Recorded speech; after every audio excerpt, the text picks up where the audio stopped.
Good evening. Hi. My name is Elisa Iturbe. I am an assistant professor here at the Cooper Union, and it is my pleasure to welcome you here tonight. This is the last lecture in this year's lecture series titled Architectures of Transition. This is a lecture series that I have been curating, which is meant to address the fact that humanity has reached an ecological brink. And against this daunting horizon, architecture's environmental response, which is focused largely on building technology and in some cases techno-optimism, has largely been insufficient. The climate crisis continues to intensify unabated, and in part because architecture, as both a discipline and a practice, continues to replicate many of the spatial, cultural, and material patterns that constitute an energy-intensive way of life. So in that light, this year's lecture series has tried to talk about many aspects of this phenomenon and of this problem, both looking backwards to understand historical aspects of this, but also looking forward to try to understand alternatives. So I'm particularly happy to end with this event. Throughout the year, we've done a lot of thinking about how we've gotten here, and we've begun to have conversations about where we might go. But all of this requires a rethinking of fundamentally how architecture is produced, how the built environment is produced, and not just how we build, but why we build, and in what conditions. So tonight's event is about rethinking the building industry and recontextualizing the labor that goes into the production of the built environment. And so you'll be hearing from the Alternative Building Industry Collective, also known as the ABI Collective. This is a new collective of architects, engineers, and other people who work in the built environment who are really interested in repositioning how we work and what we work on in order to produce alternatives and different paths forward as we face this crisis. So I'm not going to say much more. I'm going to introduce you to Chris Doles, who will give you a much more in-depth introduction to the ABI Collective and the themes of the evening. So thank you.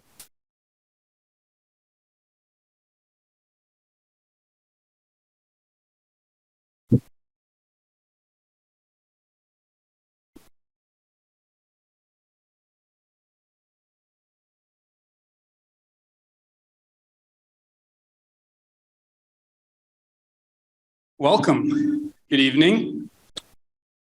We're here to talk about the building industry and climate change. And if you're here, you probably already know that more than 40% of the global greenhouse gas emissions come from the construction, operations, and maintenance of buildings. And if you're here, you probably also know, or at least strongly suspect, that our industry is not on track to do what must be done to get ahead of the climate crisis. At least according to what the scientists say must be done, we are definitely not on track. My name is Chris Doles. I'm a civil engineer.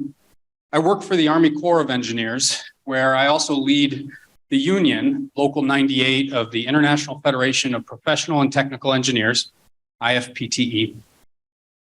I mention my job because it's a central theme for the evening, that we as practitioners in the building industry have something special to say, but also we have an opportunity to envision and facilitate and even lead the transition that's necessary. I shouldn't have to say, but I must legally say that any of the views I present are those of my own and not the Army Corps of Engineers or the Department of Defense, nor of the union for that matter. I do lead the union, but I'm not here in that official capacity either. But I mention the union because, as we'll talk about tonight, unions must be a central part of any strategy that has any chance of making. Look, the transition is inevitable.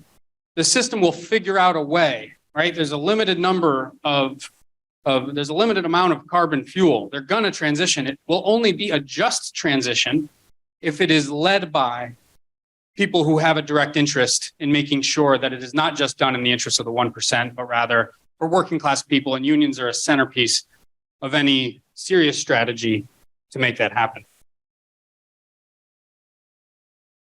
I'll also mention I I was the refounding publisher of Science for the People back in 2018. Science for the People is one of the co-founding or the co-sponsoring organizations tonight, along with the Architecture Lobby Green New Deal Working Group, both of which we're going to have a good opportunity to learn a lot about tonight.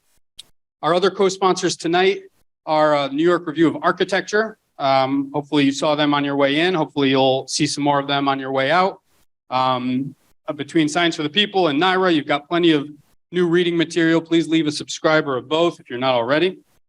And I'd also like to shout out a special thanks to the Cooper Union and the School of Architecture for not only hosting us, but for allowing us to be the last of your series here in the Architecture and Transition series. So it's a real honor. We really appreciate your hospitality. So a brief word about the ABI Collective, the Alternative Building Industry Collective. A few of us from Science for the People, the New York City chapter of Science for the People. Science for the People is not just a magazine, it's also a membership organization with activists. And the New York City chapter of Science for the People, along with a number of folks from the Architecture Lobby Green New Deal Working Group, got together last summer to begin a conversation about how we might combine forces in defense of Local Law 97, which we'll get into here shortly, but more generally as professionals in the industry to talk about climate change. And let me click. These are the words we all settled on, that the ABI Collective is a new project of practitioners within the New York City building sector organizing for climate action and structural reform of the construction industry. We'll put a lot more flesh on those bones over the course of the evening, but that's the basic gist. And when we say alternative, obviously this is what we mean. Structural reform, climate action, a completely different construction industry than the one we have now is the one that we need.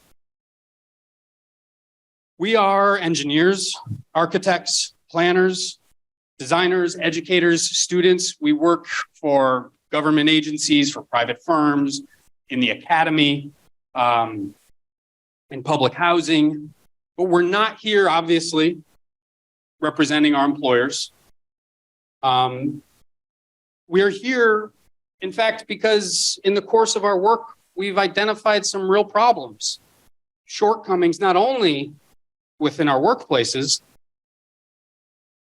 Sorry, if you could silence your phones. We've noticed real problems within our workplaces and within the industry at large. So not only are we not here representing our employers, we'll say it again and again, but we're here precisely to carve out a space where we're safe to articulate a criticism of the workplaces where we work, and most importantly, of the industry at large. We're trying to carve out a space, not just here tonight, but in general with the ABI Collective and the network that we're building, to be openly critical of the industry with the goal of transforming it.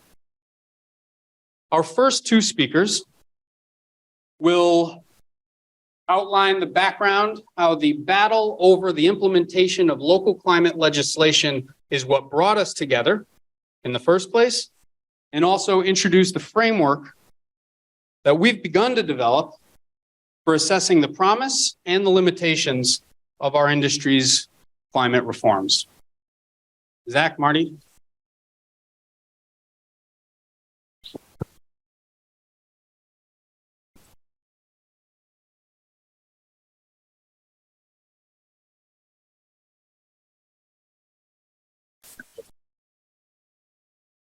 What do I do there? There we go. All right. Hello. Hi. Can you all hear me? Thanks, Chris. Thank you for being here. Thanks to our folks who are here on the interwebs. Hi. My name is Zach Zill. I am here to represent the views of the Department of Defense. No, I'm just kidding. I'm here to give you a little preview of what you're about to hear tonight. I have worked in the construction industry since I was a teenager. I now work for a government sustainability office. My focus is on existing buildings, reducing carbon emissions from existing buildings, affordable housing, to be specific. I I'm not here as a representative of my employer. Get that out of the way. I'm here, and really we, those of us who have formed the ABI Collective are here because we're frustrated with our jobs. We're frustrated with the industry for a lot of things. But in particular, we're frustrated because the building industry has dragged its feet on climate change for way too long. We came together, like Chris said, starting last summer, when the rulemaking was happening for a law here in New York City called Local Law 97. I'll give you just like a quick preview of what that law, or a quick summary of what that law is. I think probably many people here have heard of it or maybe even know a lot about it, but I won't assume that everyone does. So Local Law 97 is part of a suite of laws that passed in 2019 in New York City. That suite of laws was known as the Climate Mobilization Act. Local Law 97 was kind of the centerpiece. It targets the about 40,000 largest buildings here in New York City that make up about 2/3 of the built square footage in the city. And it says each building, you have an emissions cap, right? The energy that you use in this building can only emit X amount of carbon pollution per year. And if you don't stay under that cap, you will face fines. And these are not just like slap on the wrist fines. These are actually substantial fines, sometimes in the millions of dollars. And the basic idea is that rather than paying these fines, building owners will invest in their buildings to upgrade them to reduce emissions. And those emissions caps that the large buildings are subject to under this law go down over time.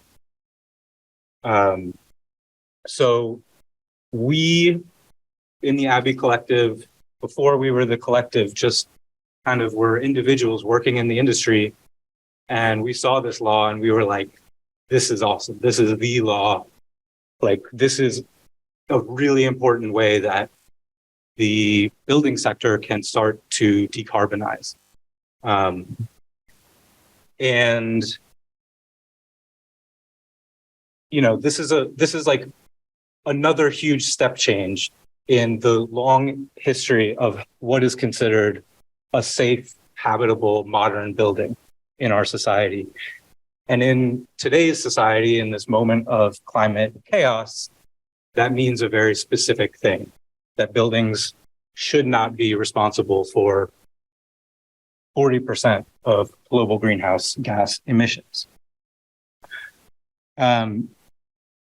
We were excited about it, but while the rulemaking was happening, we were kind of watching what was going on, and we were like, wow, the real estate industry, the industry that we work in, really does not like this law. There were lawsuits to try to basically invalidate the law, lawsuits funded by big real estate organizations. There were rules that were being proposed that would have carved out major loopholes for building owners to get around complying with the kind of, making the kind of upgrades to their buildings that the law intended. And seeing this was really frustrating. We saw our industry spending millions of dollars to evade a very basic social responsibility. Clean up your buildings, do your part. And when I say clean up your buildings, like, I'm not just talking about carbon emissions as a source of global climate change, right? It can be sort of abstract sometimes. But burning fossil fuels in your building, like, it creates local air pollution. It is bad for your indoor air quality. People may have seen all of the news that's come out recently about like what kind of shit goes into your air when you use your gas stove, right? So this is about people's health in the here and now. It's about frontline communities. It's about the people who we know are most affected by these things. Working class people, low income communities, people of color. So we were like, our industry is out here embarrassing itself. We felt a shared responsibility to do something to support this law, Local Law 97. And, we were like, okay, these are our clients, our employers sometimes who are actually fighting this law. We want to do something different. So that's what spurred us starting to get together. Really, it was just like in the ones and twos at first. We educated ourselves about the law, about the other issues related to the law. We attended hearings, rallies, and some of us were already connected through Science for the People, through the architecture lobby, and that helped to bring these disparate conversations together into something larger. And so when we got together as a larger group, we started talking about ways that we might act together. And the discussion about action is what brought us here tonight. So tonight, we want to share with you a vision of how we might act together to change our industry. I've been calling it the building industry, the construction industry, the real estate industry. I kind of use those terms interchangeably. They don't always mean the exact same thing, but that's how I use the terms. We want to make an argument tonight in favor of workplace organizing. Workplace organizing that can address pay and working conditions, which sometimes can be really bad, even among white-collar professionals, looking at the architects in the room. But workplace organizing that can also do more than just pay and working conditions. Workplace organizing that can help us address the negative social impacts of our industry. It's climate change.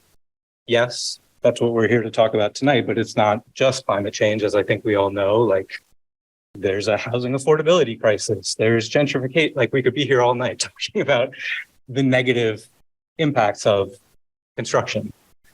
And we want to propose that a labor movement, a new wave of organizing within and across workplaces, might be a way to not only make your job better, but also to make the world a better place at the same time. This is going to be a huge challenge. We know this. On the other hand, we have reasons to be confident. We know that those of us in the ABI collective are far from being alone in feeling this way. We know that the industry has money to do these problems, to clean up its buildings. We know that the industry has been forced to adapt a lot, many times in the past. Thanks to my partner, Emily, who is an amazing historian of New York City, actually. I recently learned that 120 years ago, New York City passed another law that the real estate industry vociferously opposed and fought tooth and nail in the courts and elsewhere. That was a law requiring indoor bathrooms in tenement houses. So, like, we've seen this fight before, right? In retrospect, that maybe doesn't look so good for the real estate industry. Like, you didn't want to give people a freaking bathroom. We're not talking about bathrooms in every single apartment. We're talking about like one bathroom. So we know we're on the right side of history. And we know that this is a necessary fight, even if it's going to be hard. We know that the time is now. No one's going to do it for us. And we want to hear what you think about that. We hope that you might leave here a little bit inspired tonight. We hope that you might leave here ready to connect with us in some way, shape, or form. We know that professionals in the construction industry have a lot of potential power. And we in this collective certainly do not have all the answers about how to build that power or how to use it. But we know that we need to have some basic networks of communication and links of solidarity. So that's what we're here to do. And with that, I am going to turn it over to Martin, who is going to talk about part one of what you see up here. Okay. I'm not going to do this thing right now. Okay. Okay. Does this? Yep, that's good. So I'm going to pass by this one. We can go back to it. So First of all, I'm Martin Weiner. I am a longtime architectural worker. This is my 28th year in the industry. I've worked primarily in commercial interiors. I've been a member of the Architecture Lobby Green New Deal Working Group for 3 years. I'm self-employed, and I do represent the interests of my own employer. So this part is called Regimes of Efficiency, the Limitations of Building Industry Climate Reforms, and I hope I can do the great title justice. Okay, so I'm going to talk a little bit about the UN's Intergovernmental Panel on Climate Change and conclusions that are drawn in its chapter on the building industry's effect on climate that was issued last year. It's part of the current AR of the IPCC, but part of their kind of sectoral chapters that was issued almost exactly a year ago. In it, the IPCC authors acknowledge significant improvement in the building sector, a trend of substantial emissions reduction evident among, and we'll get back to this, individual buildings. The building industry, they note, has made a massive pivot toward addressing the climate crisis. A climate tech boom spurring improvements in building products, performance and operations, in everything from carbon extracting concrete to efficiency maximizing computerized building systems, fueled in part by huge injections of direct government funding and tax incentives. So far it sounds like we're doing our part towards building a clean, sustainable industry, right? Well, no, not by far. Yes. The IPCC authors continue. In aggregate, however, from 1990 to 2019, global emissions from buildings increased 50%.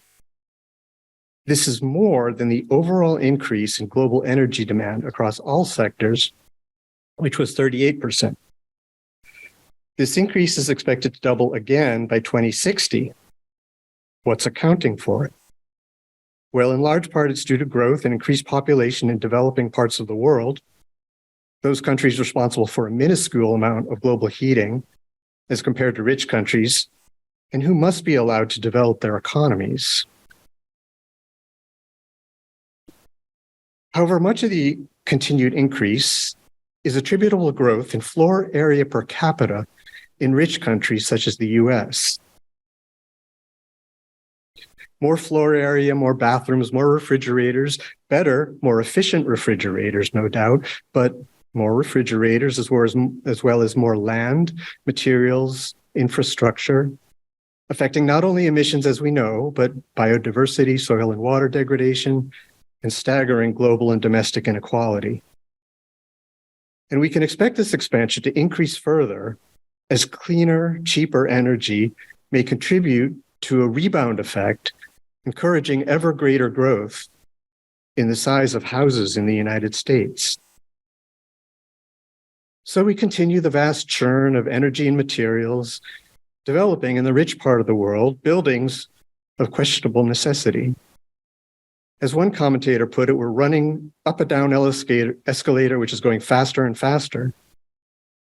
Why have those of us working in the building design industry, particularly within rich countries, which have the capability and obligation to do so, failed to move the needle on reducing building emissions?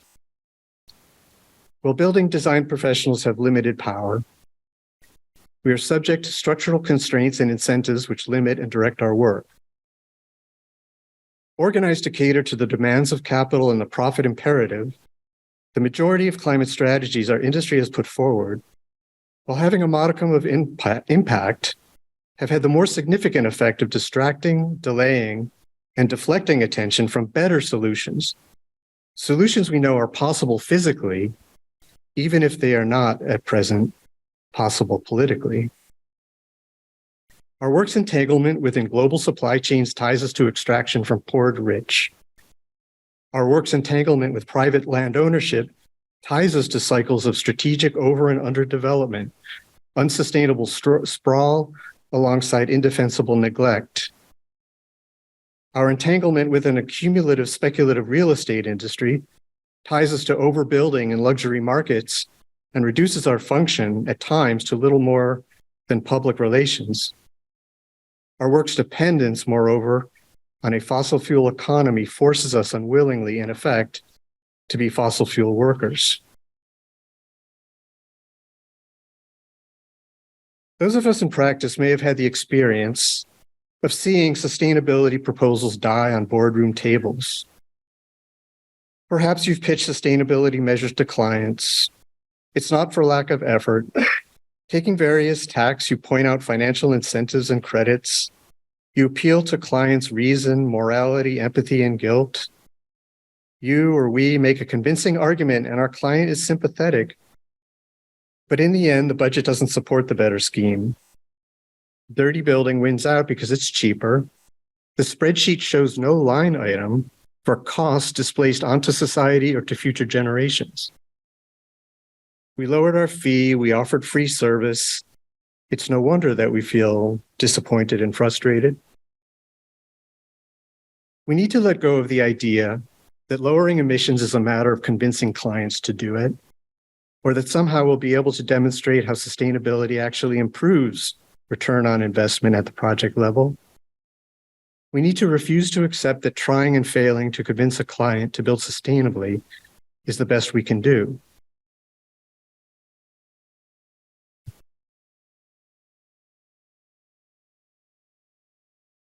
Returning to the IPCC report, its authors describe a further impediment, namely the nearly exclusive reliance in our industry on what are characterized as efficiency-based strategies.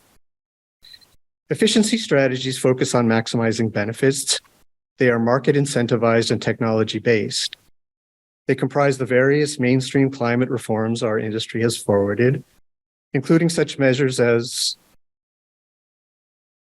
the one-for-one substitution of low emissions products in place of high emission ones, a strategy fueling the growth of a green building product market that has reached $300 billion and expected to double by 2060. 2, improvements in building performance and operations in everything from carbon extracting concrete to efficiency maximizing building envelopes and computerized building systems, building management systems. Where am I? 3, the deployment of ambitious emissions accounting regimes, such as life cycle accounting, environmental product declarations, corporate ESG goals, and climate disclosures. These aspire to tally up operational embodied carbon all up and down the entirety of global supply chains over the entire life cycles of products and buildings in order to capture and internalize costs otherwise foisted onto society. And 4, massive investments in speculative negative emission technology, such as carbon recapture, which are part of the climate tech boom, fueled in part by huge injections of direct government funding and incentives. Perhaps neutral in and of themselves, these regimes of efficiency provide the impression of managerial control at the hands of technical experts, employing the tools of science. Progress is posited as something that benefits humanity in general, irrespective of competing interests, social hierarchies, and relations of production. In all, over-reliance on efficiency strategies, over decades-long prioritizing of neoliberal policy and antipathy towards social welfare have diverted us far off track from responding to the climate crisis in the time we have remaining. Recognizing this limitation, the IPCC authors recommend a drastic pivot for the building industry from efficiency to what are termed sufficiency strategies. Sufficiency strategies are largely non-technological, emphasizing land use and urban planning. They are demand-side reduction strategies, such as building compaction, densification, and co-housing. They include circular economy strategies, such as adaptive repurposing, designed for disassembly. Above all, they differ from efficiency measures by foregrounding questions of equity, that is, the extent to which space and resources are allocated fairly, presupposing a set of essential material preconditions for human well-being, including shelter, nutrition, basic amenities, healthcare, transportation, information, education, and public space, Sufficiency presupposes the necessities of all be satisfied in a way that fits within planetary boundaries before catering to the luxuries of the few. Does that mean that under a sufficiency regime, some will dictate to others what's fair? Well, it does entail that sacrifice will be imposed, but sufficiency presupposes that such planning be directed by democratic processes rather than left to the dictates of speculative for-profit private development. So is sufficiency a way forward? Yes, but it will require we refuse to paper over the urgent need for deep systemic action and reverse decades of privatization and hostility to acting in the common interest. It will require a deep retooling of our industry structures, institutions, and conventions, including the roles of architects and engineers. It will require that we move beyond exclusive reliance on efficiency reforms and that we pivot to building housing, a green infrastructure, a green construction industry.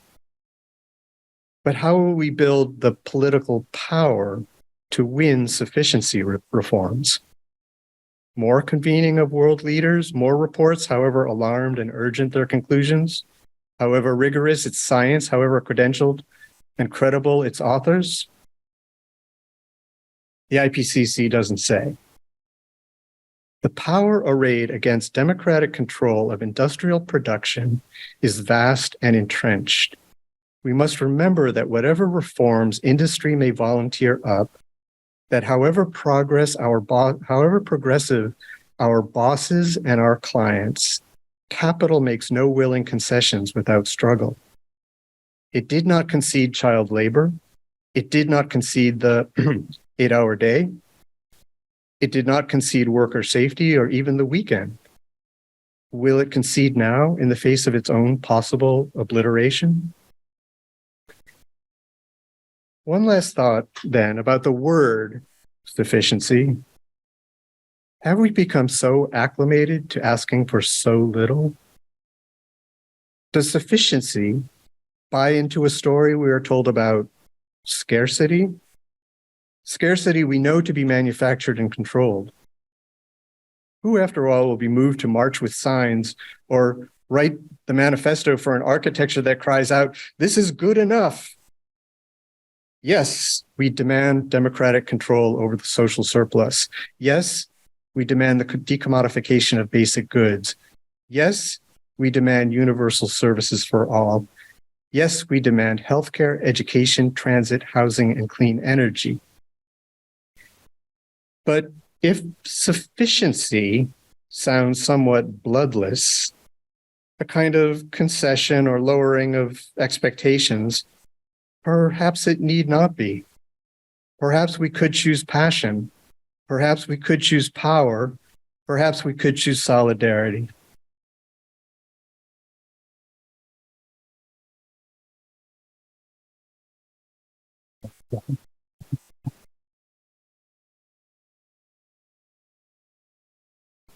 As Zach and Martin have indicated, we face a conundrum.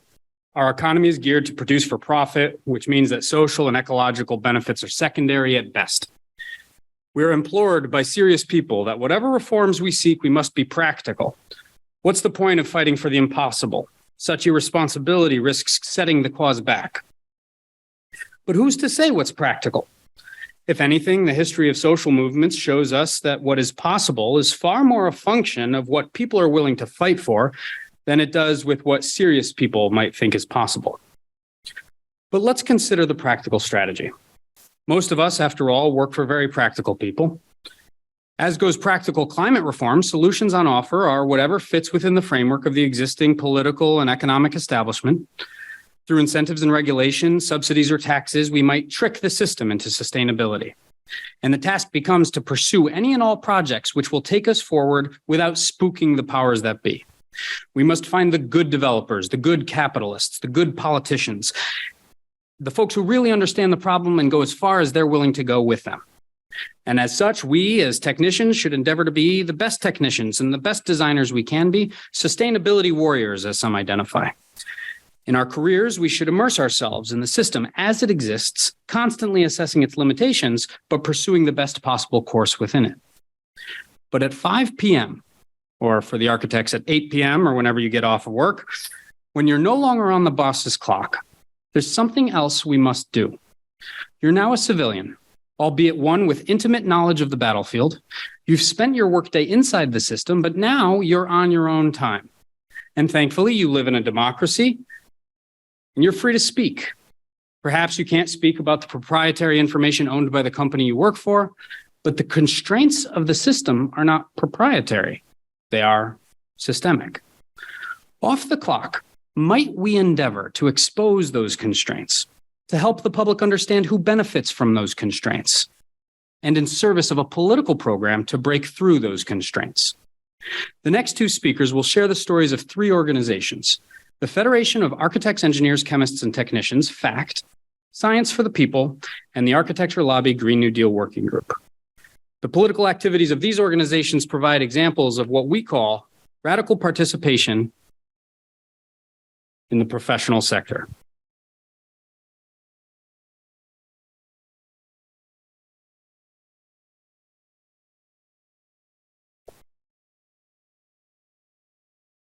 Hi, thanks for the introduction, Chris.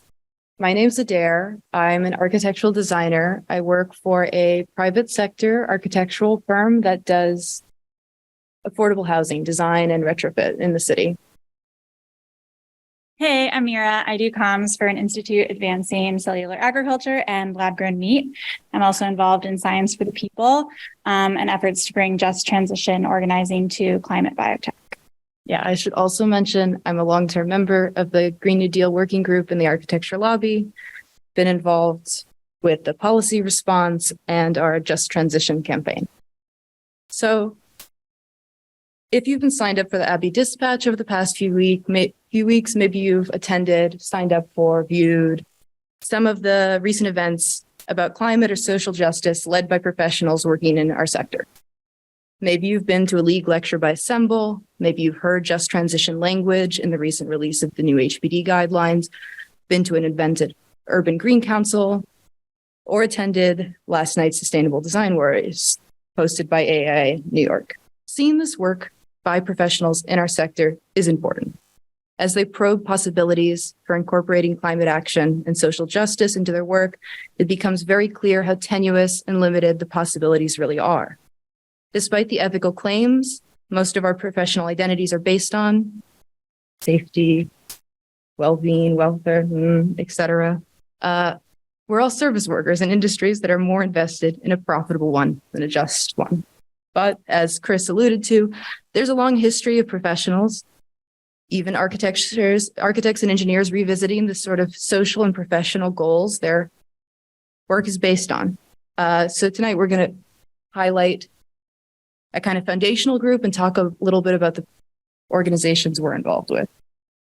So to start with FACT. FACT was a labor union in the United States. They emerged in the 1930s when industrial unions were sweeping the country. Since industrial unions are sort of the implicit argument of tonight, I'll just say industrial unions are distinct to the kind of unionism prior to the Depression in that they sought to bring all workers within a given industry into the same union, governed by the same contracts, sometimes across multiple employers. This created an economic base of much greater bargaining power than traditional unions, negotiating independently of one another. There's a lot to say about this work, but I'll leave much of FACT's impacts as union organizers off the table, since Val and Josh will cover unions in greater depth shortly. But you may ask, how did white-collar professionals end up with a union in the first place? During the Depression, when the economic condition of architects and engineers was dire, the AIA estimated that 90% of architects were without work and on relief. What work was left was pretty much exclusively in the public sector, housing, schools, etc. During this period, professional societies were asked to set standard wages for their discipline. So on August 12, 1933, the AIA and various engineering societies published codes stipulating a wage of 50 cents an hour for architects and 40 cents an hour for engineers. For reference, that's about like $11 and $9 an hour of buying power in today's 2023 currency.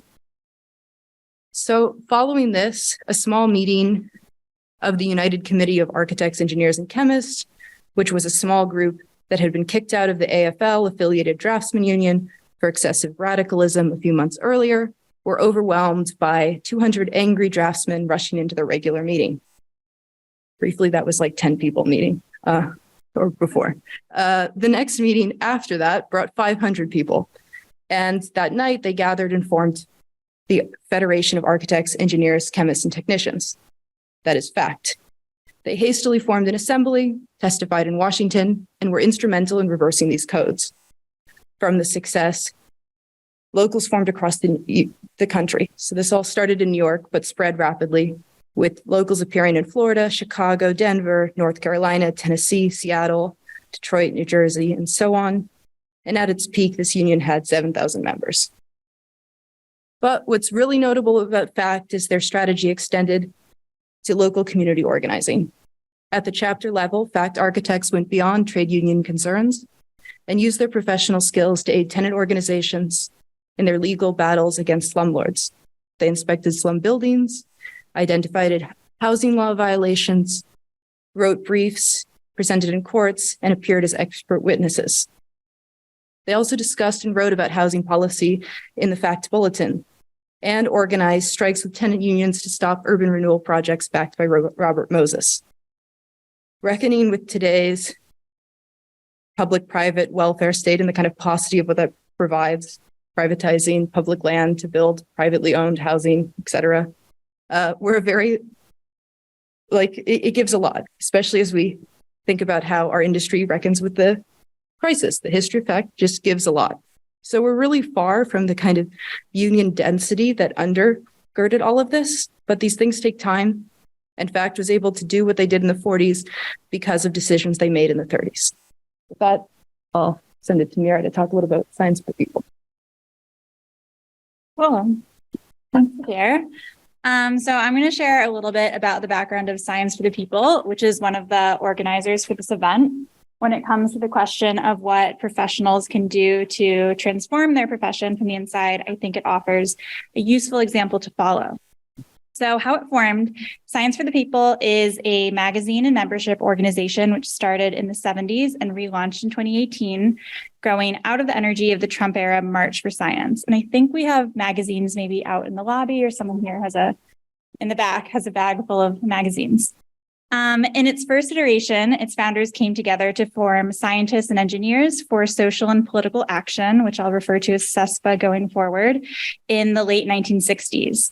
Its members were physicists, mathematicians, anthropologists, and engineers who didn't want their work weaponized by the war or used to justify racist policies, housing policies, or deny reproductive freedom to women. So as their name suggests, SESPA was committed to more than just publishing, but also to taking action as active participants in the anti-war movement.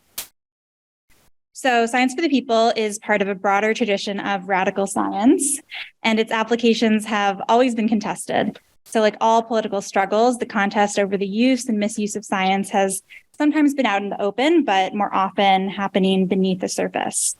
But it's always there, being waged between elites looking to employ science for profit and power, and those of us, like the people here today, who wish to apply science to build a more equal society, to eliminate poverty, exploitation, and oppression. If the tradition of radical science exists in pursuit of one overarching objective, you might say that it is to bring the struggle into the open and to ensure the responsible deployment of our work into society. So SESPA became known for engaging in provocative demonstrations. In 1971, parlaying their professional credentials to gain entry and panel slots, members infiltrated the conference of the American Association for the Advancement of Science. And if you don't know AAAS, they're like the American Institute of Architects or National Society of Professional Engineers, but for all of science. And so frustrated by the anti-participatory, patronizing, and pacifying treatment of scientists typical of such events, SESPA members set up an activity center near the conference with meeting space complete with typewriters, literature tables, and a mimeograph for activists to generate their own materials. And then set to speak on a panel was Edward Teller. Teller at the time was one of the most famous scientists in the world, having established himself 20 years prior as the father of the hydrogen bomb. And indeed, the Science for the People co-panelists used the opportunity to confront Dr. Teller, delivering to him the Dr. Strangelove Award, announcing, Dr. Teller, not content to rest on his laurels as the father of the H-bomb, has ceaselessly promoted the rapid deployment of all feasible systems of nuclear destruction. Such a theatrical display of irreverence was, of course, meant to humiliate Dr. Teller, but also attempted to embolden the swelling ranks of anti-war scientists organizing within their professional spaces. And so it shouldn't be too difficult to envision a possible corollary today for climate-conscious architects and engineers intent on transforming the building industry from one which is part of the problem, responsible for nearly half of all global carbon emissions, to one which is part of the solution, where what gets built is regulated by strict principles of sufficiency and real sustainability. And so one such organization is the Architecture Lobby, which Adair will share a little bit about. Okay. So the Architecture Lobby, what is it? An international organization of architectural workers, planners, and designers. The Architecture Lobby, or TAL, advocates for the value of architectural workers. The work architects do, aesthetic, technical, social, organizational, environmental, administrative, fiduciary, needs structural change to advance a just distribution of space and resources. The Green New Deal Working Group is one of many working groups that the lobby has, and we're focused specifically on how architectural labor intersects with the unfolding environmental crisis. The Architecture Lobby was formed in the summer of 2013, to give you a little background on where we came from. And it was formed with a gathering of architectural workers who had indicated frustration with their working conditions. Resistance to those material conditions came in the form of protests and guerrilla tactics that were aimed to raise consciousness among architectural workers and the general public. The Green New Deal Working Group formed 4 years ago out of a conversation at a New York City chapter meeting following the introduction of the original Green New Deal legislation. The group's support for the GND was predicated on an understanding that the redistribution of political and economic power outlined by the resolution was necessary to effectively respond to the climate crisis. Fact, which looked beyond the scope of existing policy and professional organizations to broker new terms for the production of affordable housing, was an early inspiration for the group, especially as we sought to connect material conditions of labor across the industry and our shared interest as workers in sustainable futures for all.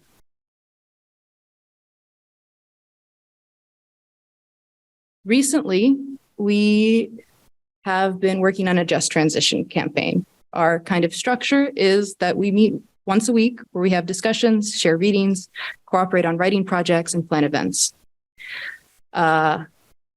This sort of has culminated for the last year with this Just Transition campaign, which kind of began in earnest last fall when we published our inaugural publication, introducing the idea of just transitions.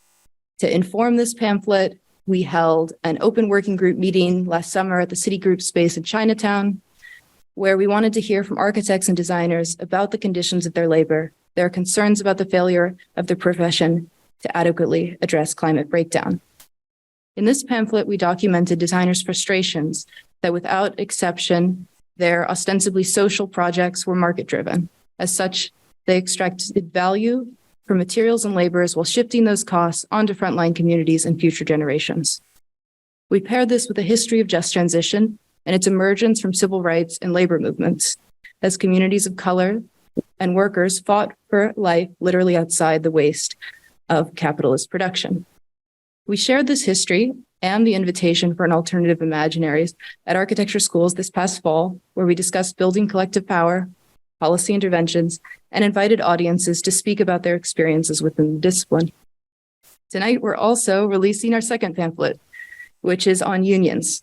Our unions pamphlet seeks to lay out the terms and references for new unions forming within the private sector architecture firms. As such, over the course of our writing, we've invited readers from the Machinists, TAL Unions Working Group, and our friends in public sector unions. Given that we've not had private sector unions of architects in the US, we have an opportunity to structure new bargaining units around just transition principles and negotiate these terms with the machinists from the outset, which we see as a really critical opportunity to connect the impact and conditions of our work. This summer, we'll begin working on our third pamphlet, which we'll focus on organizing with the trades. This comes out of some of the amazing work we've seen and been exposed to by our comrades at Labor Network for Sustainability. So if you're interested in getting involved in writing, coordinating, come find us after the event. And in the meantime, I'm going to pass it off to Chris. Thanks.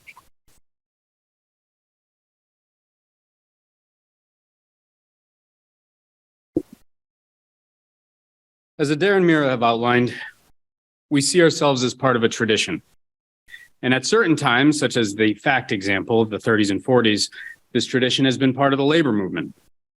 But when you think of unions, a lot of different traditions might come to mind. There are lots of examples of bad unions, whether by corruption or negligence or incompetence or just naivete. There are plenty of examples of unions failing to advance the interests of the members they represent.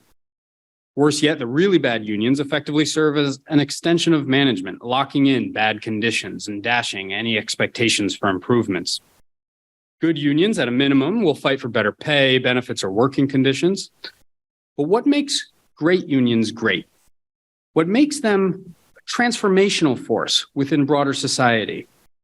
It's when they don't accept the limits on their jurisdiction to the four walls of the workplace, when they see themselves as part of a society that needs improvements, and indeed when they see themselves as part of an industry that needs improvements. With a history of unions in mind, as well as our critique of our industry, our next two speakers will discuss the prospects for unions, particularly for design professionals, in the struggle for a just climate transition ahead.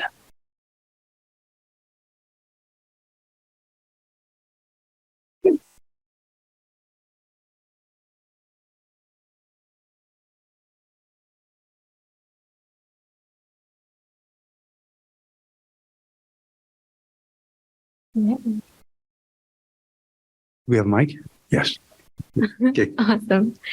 Hi, everyone. My name is Val. I'm a product designer in climate tech and trained as an architect. I'm a long-time organizer within the lobby and was with the Green New Deal working group more so when it started because things got a little bit busy.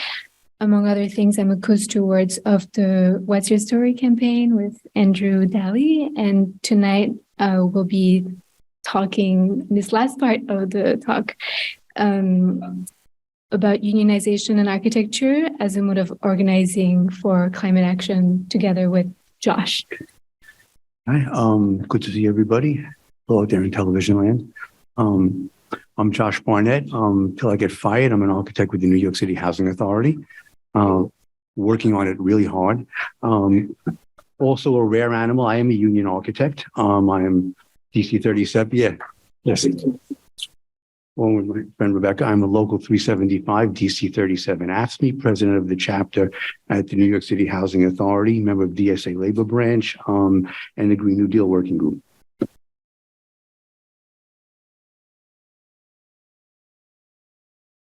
So, like many previously unorganized professions, designers and engineers are ready for unionization.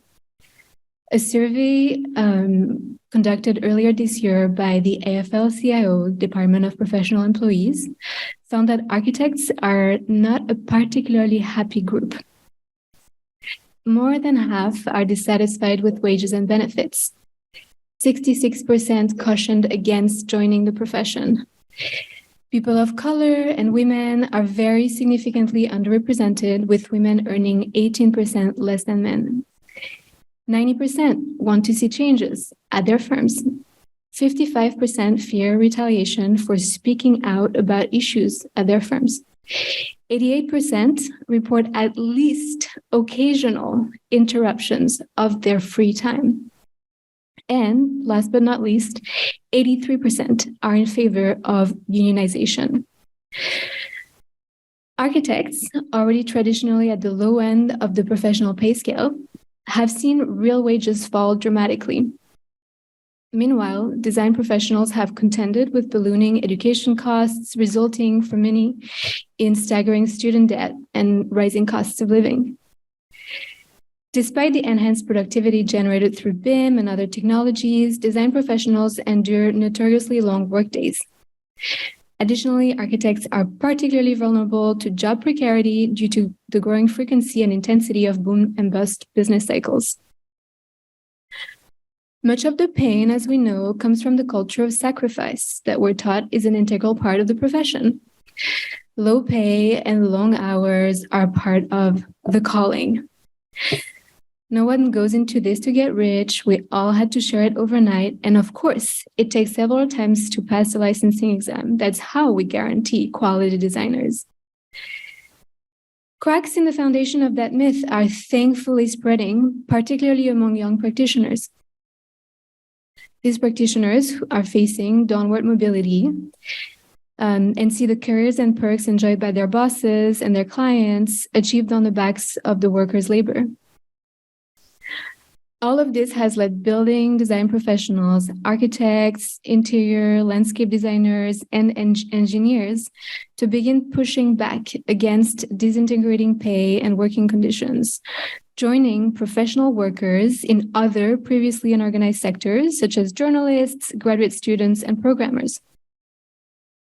This year saw the unionization of the first private architecture firm since the 1940s, shout out to Bernheimer Architecture. And while, yes, and while emerging campaigns are mostly kept under wraps, it's rumored that a number of organizing efforts may be announced before the end of year. Shout out to the Machinists Union who are in the room. If you're thinking about starting a union drive in your workplace, the Machinists are great people to speak with, together with the lobby and Architecture Workers United. And with that, I will pass it on to Josh. Okay. So how do we take this forward? In terms of organizing a sector-wide climate union, we're kind of on uncharted territory. So far, the union organizing around the country has been driven by what we call bread and butter or wallet issues. But the question we're facing here is, could the desire to advance progressive political ideas, particularly with regard to climate, be part of the motivation for joining a union? And the reason we believe is that insisting on a habitable world as a central rather than a secondary demand of labor, if framed correctly, in fact has the potential to be unifying and motivating for design professionals like to unionize more so than it will be divisive, every bit as much as the bread and butter issues of the workplace. Labor history, as we're going to go into, really supports this. And as to why using labor as a strategy, in part one here, we argue that no other group really holds the power through its ability to strike, to withhold labor, to demand, and win concessions from the 1%, those in power. This strategy of foregrounding social issues outside the workplace, as Chris mentioned, as part of union platforms has become known as collective bargaining for the common good. I wish my union did more of it. Accordingly, teacher unions in Chicago and LA have led strikes and incorporated demands, not just for better wages and benefits, vital as those are, but for benefits for the communities that they serve as contract demands, such as school lunch programs and building improvements, which garnered support from local community stakeholders such as other unions, parents, and students.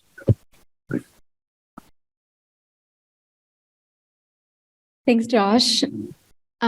So in trying to use organized labor in the struggle for a better environment, we have much to build on. And as we'll see, we'll also have much to diverge on. This brings us to the blue-green divide, which highlights the antagonism and intersections of labor and environment. From the time of the early Industrial Revolution, workers have struggled against the brutal effect of industry for better working and living conditions. But the thrust of the struggles wasn't driven by climate change and ecological collapse. It was the fight against horrid living and working conditions crafted by the drive for profits. This antagonism is highlighted in the struggles of Chico Mendes, organizing rubber workers in the Brazilian Amazon, but seen as a struggle to save the rainforest. And the United Farm Workers, which exposed unregulated use of pesticide to protect workers suffering from spiked level of skin disease, lung damage, and leukemia from chemical exposure. United Farm Workers didn't mean to call attention to damage to the land's aquifer. Historically, many industrial workers, unionized and not, have been distant from or even suspicious of the motives of the environmental movement, seeing it as a very possible or very real attack on their livelihood. Looking to mitigate the savage effect of fossil fuel and pro-growth for-profit industry without looking to curtail the industries themselves.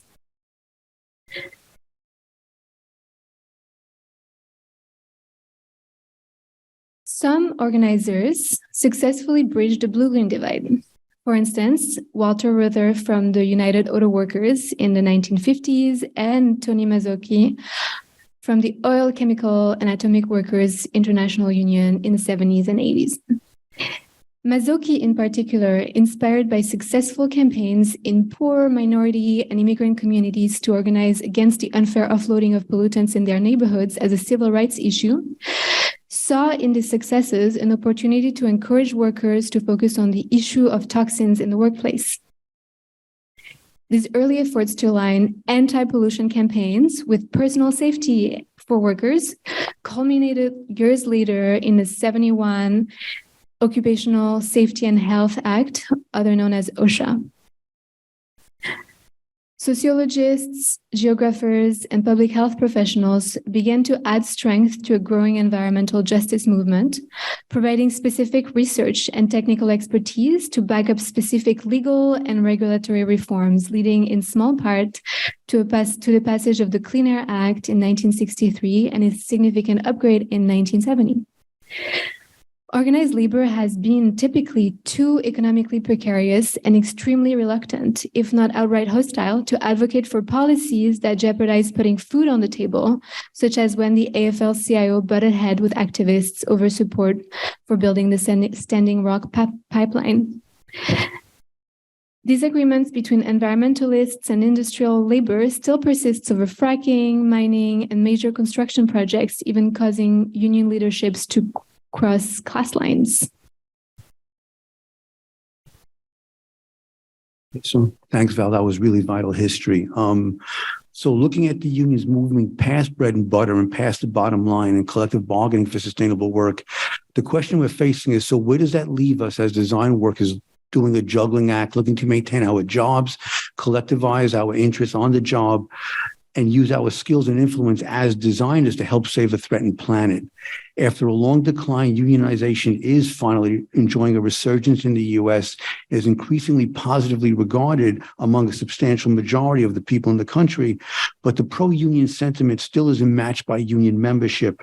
Industrial labor in the U.S. continues to shed union jobs, continuing its decline from almost 40% union membership among the workforce in the 1940s, I almost remember that, to roughly 10% today. That's not a typo. Decimated by decades of neoliberal policy, automation, decline of American industry and hegemony worldwide, the export of union jobs to states and countries with lower paid labor, environmental standards, and a severe domestic exploitation of non-union immigrant labor. Of those remaining unions representing industrial and public sector workers, many are based, again, like mine, on the, quote, business union model, focusing primarily on dues for service.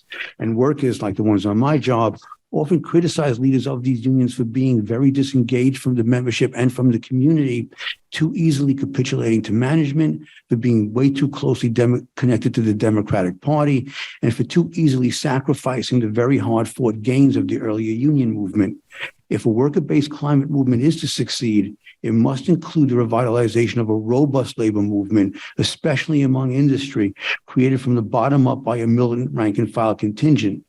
Organized labor and labor organizing are vital parts of the climate justice movement and essential pieces of a much larger movement representing the 99%, of which we're all members. For its part, industrial design and service workers, notably in the building trades industry, must acknowledge that a transition towards a post-fossil fuel economy is well underway and will affect the nature and even the existence of their jobs, whether they choose to address climate or not. Transition is inevitable, but justice is not. Unionization provides the basis by which various professions that produce and operate the built environment can form a coalition able to foster a just transition. and give collective agency to what we work on, including the refusal, hopefully, to participate in environmentally and socially devastating profit-oriented design. Unionization gives all workers in design, service, and industry a common cause in both fighting to protect the planet and ensuring collectively that the jobs created in this fight recognize human need and value and aren't driven by the sole incentive for profit. This cannot be left, though, up to the politicians and the entrepreneurs we know from long experience. Left to itself, the inherent need of the industrials to keep profits high and wages low, sustain for-profit growth, the ever-present bottom line, will dominate both the environmental movement and the creation of, quote, green jobs and, quote, green projects. Whatever monetary scheme may prevail, whether it's public or privately or funded, capital is flowing into the new green sectors, and out of many of those that supported good-paying union jobs. As a vital part of this struggle, we need labor to keep this drive for profits in check. And as design workers organizing, we really have an essential role to play. Legislators have acted to incentivize renewable energy development, and they have begun to regulate and incentivize emissions reduction and sustainability in the building sector as ambitious emissions for buildings have been legislated in places like New York, Boston, Minneapolis, and elsewhere. And as these Green New Deal type programs have outlined, such transition need not entail a contraction of the building industry.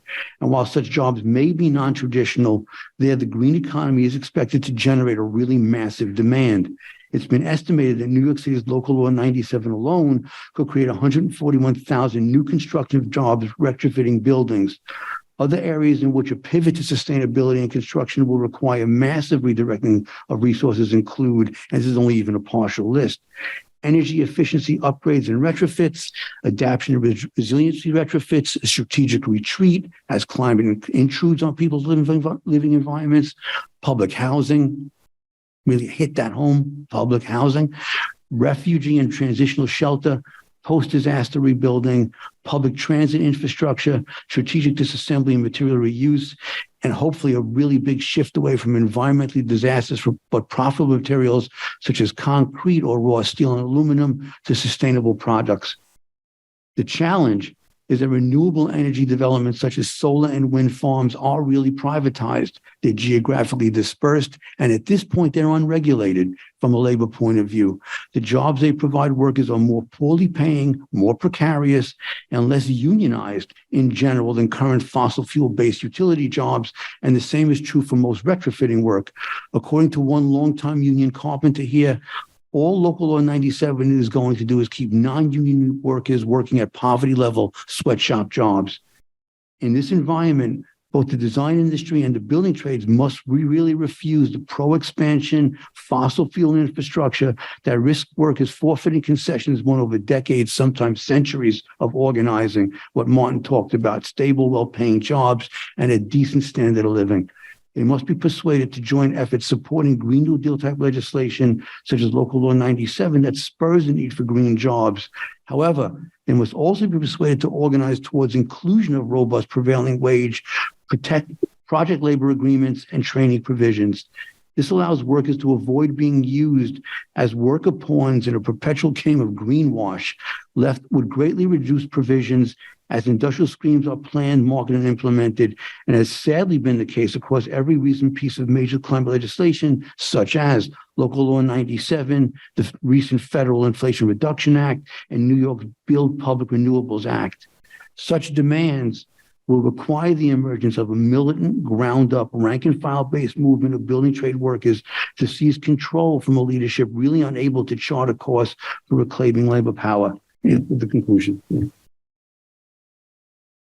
So to conclude, what we've argued this evening is that for our climate movement to stave off the most catastrophic effects of climate degradation, we must abandon the strategies and pretensions built into the nature of professional practice. It will require collective action that we believe is best achieved through unionization, which foregrounds climate justice and industrial policy as a primary demand. It requires aligning interests with those of the working class. and it requires organized rank and file workers to demand a say in the formulation of industrial policy in general and the construction industry in particular.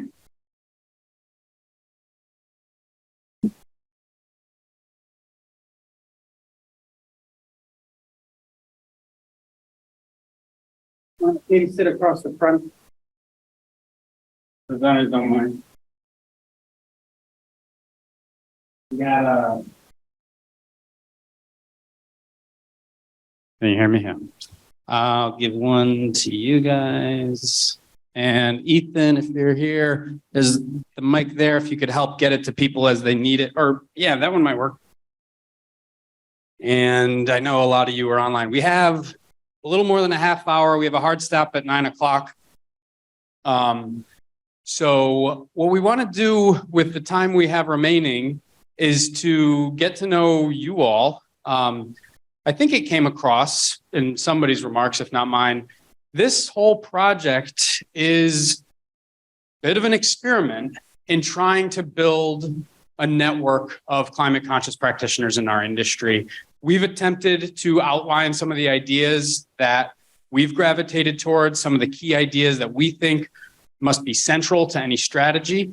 But the key force here is the network that today can knit together the future, the foundation of a future labor movement, social movement, source of the political power that will be necessary to challenge the powers that be. So we want to ask you some questions, get to know you all, and so far as some of you online can chime in as well. We've got Andres paying close attention. Please chime in. So the first question really is maybe we can get a sense of how many architects are in the room? About half-ish, maybe a little less. Engineers? Solid contingent over there. Any, how's it going, Andres? Are they participating online? How many are there? 60, 70 people, oh wow. For those of you online, you have us maybe a little outnumbered. I think there's 50 people here in the room. Okay, others, what did I miss? You're not an architect, you're not an engineer, but you're here. What are you? Shout it out. Writing about it. All right. An activist, teacher, anybody in construction, but maybe outside of architecture engineering? Not yet. Got a city planner and stuff. City planner in the chat. Okay. Anybody else? Okay. What do you got? Yeah, shout it out. Building performance consultant. Volunteering way too much of your time. Ethan, give her a mic. Can you tell us about that? Because that's super common. I'm sorry not to put you on the spot, but I really just did. Can you tell us about what that means to volunteer too much in your profession? Maybe I'm recognizing, and thank you. I was involved in the GND working group when it was still online. Hi, guys. I think that there is a level of like sustainability in what you do. And sometimes if you really want to see change, you're not necessarily strategic about where you spend your time. And so you give it and give it and give it. And I'm recognizing that there is a reason why I give my time to each thing. Like I'm working on trying to get students in my home state connected with practitioners in architecture, design, sustainability. I actually just moderated the panel that was Green Eco Warriors or Green Warriors, Sustainability Warriors. And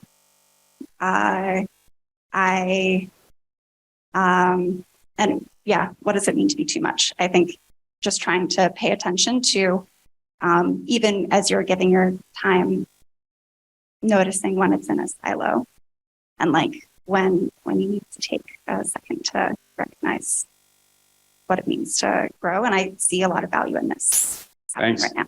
Thanks. Anybody else have examples of volunteering your personal time for the sustainability of our industry, whether it's unpaid work, overtime?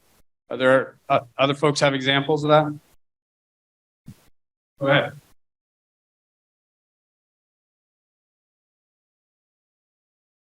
Yeah, I'm a writer and a volunteer also. I worked a lot on the local law 97. And then that's where I started realizing how much I was like, how much I don't know. And when you call these politicians and you're like, this law is important, they're like, well, it's going to raise prices for all these tenants. We don't have the workforce for all these people. And you start to like have all these, and I'm like, I need to know more as a volunteer. I need to know more about what I'm saying. And then I'm friends with Ethan, and I was like, I need to get.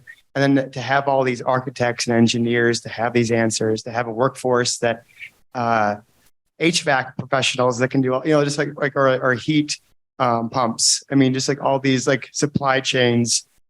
And this makes me very excited and gives me a lot of answers when I am calling all my state senators every couple of days and trying to be on those call relays to have an answer for it. So I think that's why I'm here too.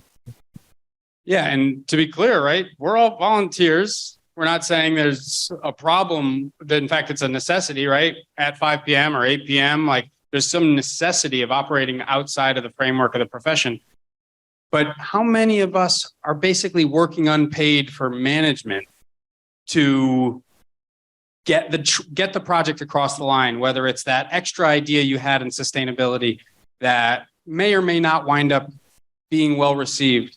Do folks have any examples in your work of pitching, pursuing a sustainability idea that you put your soul into, but maybe winds up falling off the table?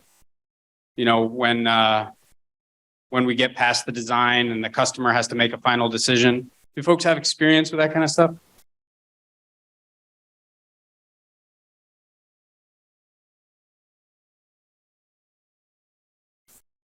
I guess the one that springs to mind is actually a little bit high level than that, but we've got a group that kind of is trying to push the corporate sustainability goals and commitments that we have. So not just for one project, but for all the projects. And so coming together on our own time to put together propositions for the company that we could be more future thinking and disruptive within the industry, and potentially be more competitive amongst others. There's a corporate side to this that to compete in this industry, you have to increasingly demonstrate externally that you have a huge kind of passion and commitment to this as an organization. And so I think, putting a lot of brains together, mostly younger brains, I must say, within our group to make that happen, pitching it to senior leadership and then falling short is quite a kind of deflating feeling, but it's definitely something that I think a lot of people and a lot of organizations probably share. Yeah, go ahead. One of his coworkers. We do a lot of pro bono work, and I constantly am fighting for internal funding because it's benefiting the company and constantly losing that battle. But as soon as a new proposal comes up where they ask how you're giving back to the city, I get 10 emails from partners saying, hey, can you send me all of the material from those different projects? It's like, oh, the one that you stopped funding 6 months ago that you want examples of. So yeah, just a real example. Something from the chat there, Andres? Yeah, we have someone in the chat, Pedro said, I have an example in academia. To keep it short, pretty much some architects still think that environmentalism is still just a concept. And I don't know if there's a way for him to speak for us to hear. Is there? Is there a way to let somebody speak on the Zoom? Is that possible? I don't know if it's hooked up to audio. Okay. Sorry, Pedro. Sorry, Petro. Feel free to type more and Andres can read. So I want to ask the folks who maybe don't immediately recognize this discussion from your workplace. And maybe it's because I certainly don't recognize it. I'm a federal union engineer, not a lot of pro bono, volunteer, extra work going into it. There's similar versions of trying to change policy and coming up against the constraints of the system and whatnot. But this whole idea of free labor. So for those who don't recognize this, and maybe who have a union or maybe who want a union or have any experience in that type of like workspace or workplace organizing, what do you think? What advice do you have? Any advice, or do you have any questions for what it's like? And like, how common is this? And is this actually a regular enough condition of your work that it's something that you need to resolve if you're going to be part of building a sustainable future in any kind of sustainable way for yourselves personally? They're nodding. So if anybody has any questions or answers, go ahead. Down here.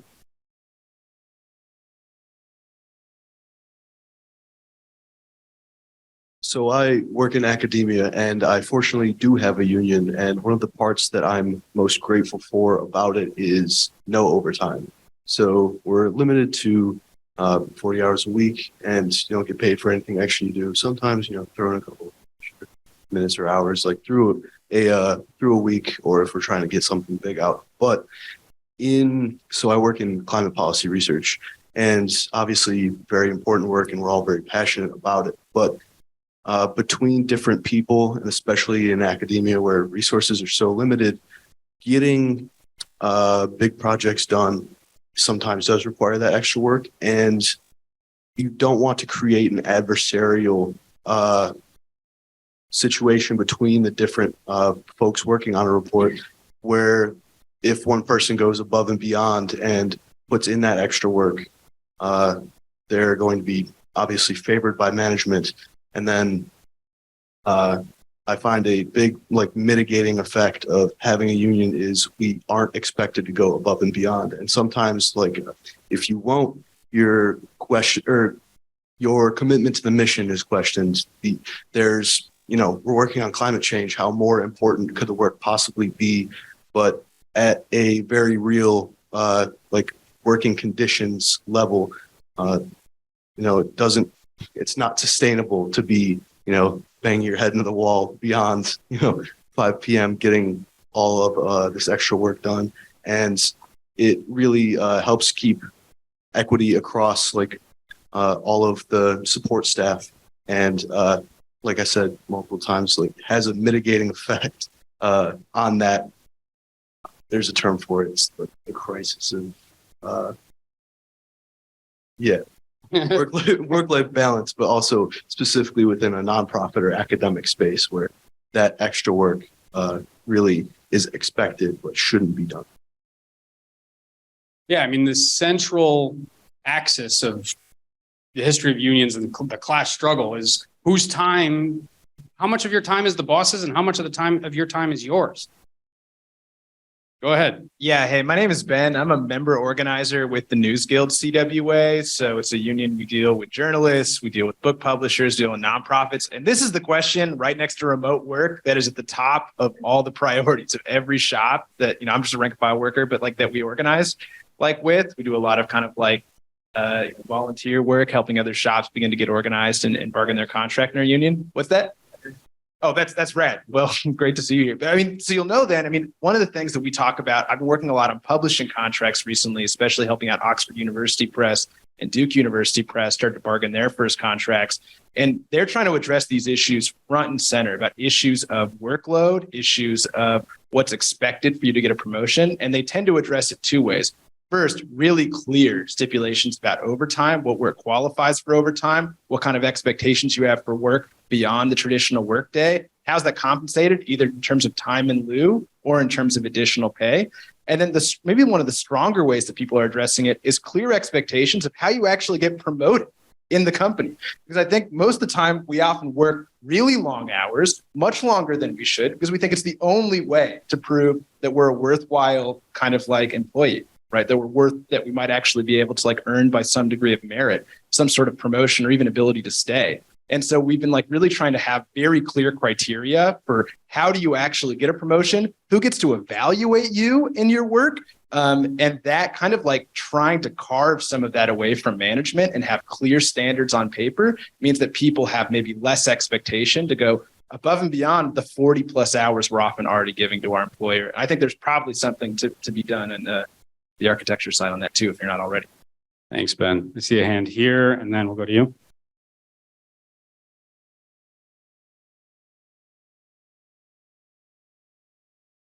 So I'm an architect, and I think that this is a super important thread, and I wanted to tie it back to what we were talking about earlier with volunteerism.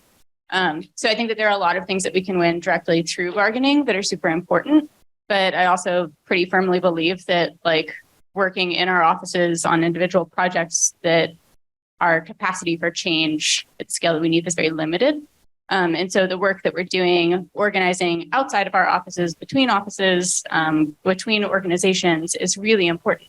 And the more overtime you're working, the less time you have to be doing that work. So it's like, you know, the need to pour everything that we have into time that is only benefiting our bosses and really only benefiting our clients, you know, is actively taking away from our capacity to give back to anything outside of that.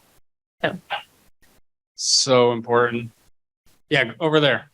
I just wanted to, Let's get a mic to you so that the folks online can hear you. Okay. Oh, that works. Hi. Really appreciate the thread. Agree with everyone that unionization is critically important to treating architects in a just way and valuing our time as well as other designers. But trying to bring this back to a just transition and a green and energy reflection, it strikes me that when we talk about the challenge of unionization within a firm, we're often putting ourselves at odds with professionals who share our own ambitions, but are fighting perhaps against what we were outlining before as the overall building industry. Are we not better served in creating a greener future by having a sort of Hippocratic oath for architects? The AIA practice ethics doesn't go far enough, in my opinion. If we're actually here to talk about creating a greener future through our work, we're perhaps picking a fight with some of the people that we should be working with to create unions, but that fight gets in the way of the fact that none of us should be building anything that isn't with respect to future generations. My boss should put their hand down too.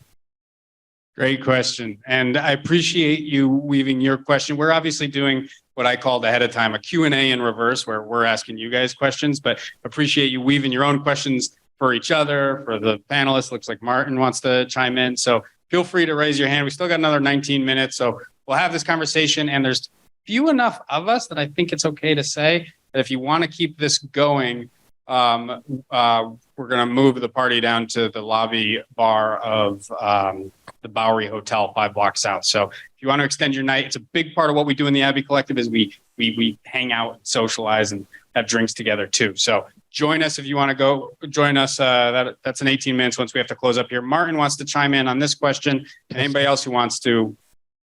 I have the microphone, so I get to talk. This is a direct response, and I think we do need stronger commitment and from architects. My thought about a Hippocratic oath for architects as opposed to the vague ethics pablum that the AIA spews out and the non-committal declarations and oaths and promises that kind of become the mantra of our industry, our commercial industry. And if there was a Hippocratic oath, those who are kind of pushing for that idea, if there was a Hippocratic oath to do no harm that architects took, and it was actually held to, it would grind the gears of capitalism to a stop because of all the factors that we talked about. We are just embroiled. And if you were to kind of trace supply chains and understand the implications with real estate, then you would not really be able to practice in a capitalist society. You could institute reforms, but you cannot say that you're doing no harm, in my opinion. 1 minute. You can go back. I'd love to hear your response. Yeah, I guess that the answer to that in my take on the conversation would be that it's the same goal that you're trying to get to through unionization, yet with more of a fight and fighting amongst ourselves to get to the same goal. So if the point is dramatic change within the building industry, then why fight ourselves before we fight the most important battle? And doing no harm has to be put within a framework of doing no harm to whom. And I think personally that architects owe it to future generations, and we need to adopt a view of long-termism that others within that don't build might not necessarily owe that respect to. Yeah, we have a hand over here. Thank you, Ethan, for running around. If anybody else wants to, well, you're doing great. Sorry, that requires you to make sacrifices individually versus collectively. And there are other professions, let's say therapists and doctors, who take an oath of sorts and who end up practicing without accepting insurance, or saying, I'm only going to accept, I'm not going to take Medicaid, I'm not going to accept Medicare, and you end up with a two-tier medical system. So their Hippocratic oath doesn't necessarily, when it comes to a situation where people have to make individual financial decisions, people make individual financial decisions. It's like the choice to go to charter schools or to go to private schools versus to, keep your child in a public school. You end up making individual decisions. When you're unionizing, it puts the burden, it shifts the onus to some kind of collective struggle versus an individual commitment to a Hippocratic oath, I think. This is an opinion. I'm not an architect. Not against unionization. I don't think you are. Many medical professionals are actually in medical unions. So I don't think that these two things are counterposed, part of the same argument. It's not binding. Yeah. Go ahead, here. Hi, this is such an interesting conversation. I'm Marianella. I'm the deputy editor of the New York Review of Architecture. We are super happy to co-sponsor this event. And I just wanted to, I think this is just such an interesting conversation. And I just wanted to chime in that I totally see your point. And my dream world is one in which owners of architecture firms completely give up making like cool new buildings and devote all of their resources to retrofitting the existing building stock to be what we need it to be in terms of climate and energy performance. That would be amazing.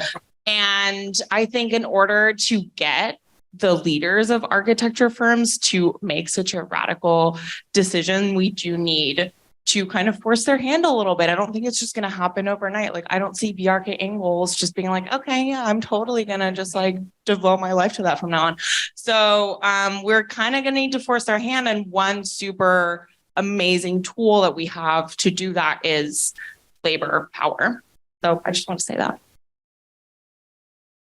So I'm going to amend my earlier comment. We're not going to go right up to the hour because I do want to make sure people have an opportunity to mingle and subscribe to the magazines. Naira and Science for the People are out there. And so we're just going to spend a few more minutes here, get a couple last comments.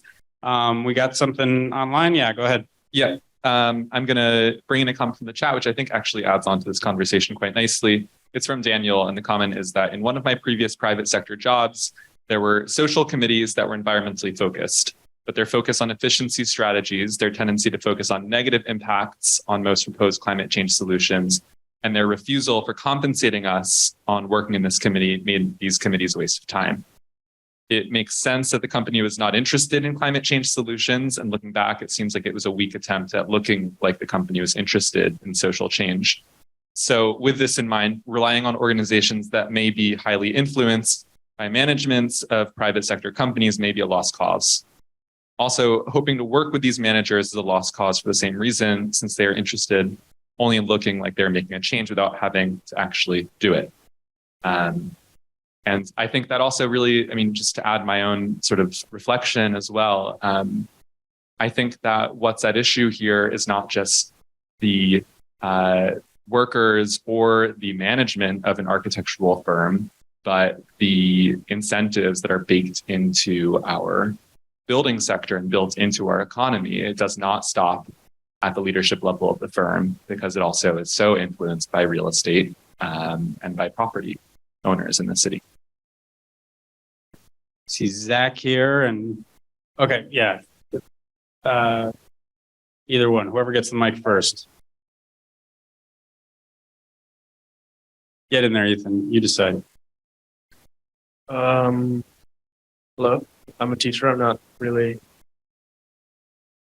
privy to all this information, but it's been very interesting. I guess my question has to do with, I mean, it's really a question for the panelists, like kind of, is like professional unionization and professionalized processes have often, especially among engineers and architects, have said like the fact quote was that the professionals can run capitalism or run the economy better than capital. But where is the working class in the conversation, right? How does democracy in the workplace extend beyond the professional guild? And that's like an important conversation because it's very easy for professionals to not consider the working class because we are the bearers of logic or whatever we want to tell ourselves. That's just a little question here when we have 2 minutes left. Anybody, I'm going to ask for reflections on that comment, and then we're going to close it up so that we do have the time to mingle. Did you want to? Yeah. I mean, Josh mentioned bargaining in the public good, which I think maybe is part of, like that's not just restricted to teachers. It could also be a vision that's expanded, right? But also in like any professional workplace, there are people who are not white collar professionals. Like there are, more traditional working class people who, whatever, clean the bathrooms, who run all the administrative work in all, it's like there's, I guess there is a vision. I'm not saying everyone shares this, but there is a vision of like professional organizing that also puts focus back on like, people who are more traditionally working class. I also just wanted to say about like this previous conversation. It's funny because I work at a government agency that's not unionized. I wish it was, but I work on like my work is taking government money and like trying to reduce emissions from affordable housing. And I'm proud of a lot of the work I do. And because I work at a government agency, even without a union, my work hours are pretty reasonable. But I work on affordable housing. But I'm supposed to just keep this kind of like tunnel vision about like, all I have to do is like, get them to change their boiler, to heat pumps, right? I can't think about like the complicity of all the institutions of affordable housing today in like the massive clusterfuck that is like anyone who's trying to get an apartment in this city, right? So we have to like stay in this very tightly controlled lane. And we're not expected to question things that are like beyond the scope of what we're being hired to do or what our work is. And I just think that that's inherent as all professional work, that you're like kind of tinkering on one little piece of like business as usual. And it doesn't matter if business as usual is totally fucked because you're just working on this one little piece. One quick last comment, because you look so eager and I want you to talk, but then we're going to wrap things up and go ahead. Thanks. So I work for the city, and as a union rep, I get to interact with all other unions that work for the city and for the industry and the agency that I work for. But there are also other coalitions and different groups that you do work with. Every part of the industry, every part of the city, actually, you do have ways of interacting with every level, every part of the system.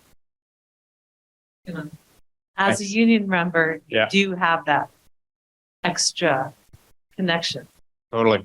And so I'll try to provide some wrap-up comments so that we can break in the next 2 minutes. People can subscribe to magazines, and folks who are here can and have some time, come and have a drink at the Bowery Hotel a few blocks out to here. There have been so many beginnings of threads. And I think to that last point about how organized labor puts you in a community of you know, where your family grows, you know, far, far beyond what it is even in your own workplace, that once you're part of the labor movement, you're part of something much, much bigger than yourself. We're obviously talking about a sector that is extremely, what's the opposite of dense? Sparse, union sparse. And this experiment of ours, the ABI Collective, is an attempt to, in the absence of that, the material solidarity that organized labor and the organized labor movement gives us, to begin to knit together the network that hopefully 10 years from now, we can look back on and say was one part, and hopefully there's other pieces coming together elsewhere. Many of us, I'm sure, are part of those efforts, whether through professional type associations, whether through workplace organizing, whatever it might be. We're trying to knit together today the necessary foundation for the advances in organized labor and the advances within our profession to challenge our industry leaders because they need to be challenged. And there's a certain, I'll just end with, there's a certain allergy to conflict that I think we all have to kind of inoculate ourselves against and recognize that conflict with the people who have so much to lose by changing the system. We have to be comfortable with going into conflict with them. And that conflict in unions is known as the class struggle. In your professional space, it might be a lot more polite, but it's important to keep picking those fights. And when they don't go well, or when they do go well and it's frustrating and you want to cry with somebody who's doing something parallel to you in their workplace, that's what we hope this network will be. So we hope you'll get involved. I'll just quickly make sure everybody is in the loop. We probably have everybody's email addresses because you all registered. If for whatever reason you wound up in this room or in this Zoom and you didn't register, shoot us an email and we'll make sure you're on our email list. It's info@altbuilding.co. And yeah, with that, we'll adjourn. And please, again, subscribe to the publications of the co-sponsoring organizations. And for those who can, let's keep hanging out down the street at the Bowery Hotel.